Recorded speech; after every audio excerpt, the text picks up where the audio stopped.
Hey guys, Mr. Barnes here again, bringing you another video, another example on trig derivatives. So this one's a little bit different. This is a chain rule example, so those of you who don't remember, chain rule is written out here to the right hand side. And the reason we know this is a chain rule example is because we don't just have x inside the cos function or just theta. We have something a little bit more complicated. We have 7x minus 2.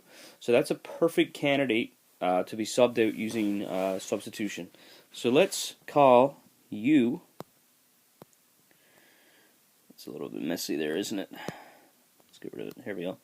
Let's call u equals 7x minus 2, and that makes our function fu equal to cos of u.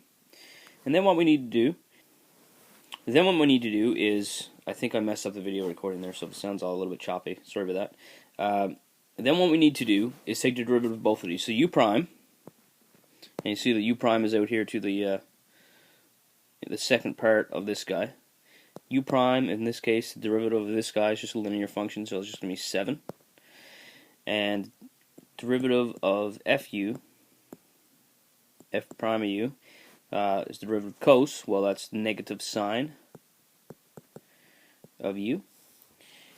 And so then we can go ahead and write out our final function. So y prime is equal to, well, the derivative of u, so I got negative sine, and I can fill in my u part now, so I can fill in that part with what u is 7x minus 2, and I'll multiply that by my u prime, so my u prime is just 7, and then I'll just rewrite this a little bit to make it look a little bit prettier.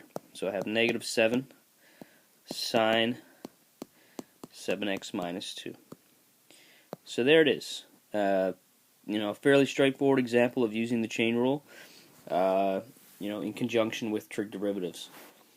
So again, you can kind of see the pattern here, guys. If you don't want to go through this whole process of writing out this stuff, which is perfectly acceptable for once you get pretty good at it, you can always just simply, all you're doing is taking the derivative of what's inside the cos function or what's inside whatever function you have, and taking the derivative of that, multiplying by the derivative of whatever your trig function is. So it's pretty straightforward, but again, you need to practice this stuff. I'll see you guys in class.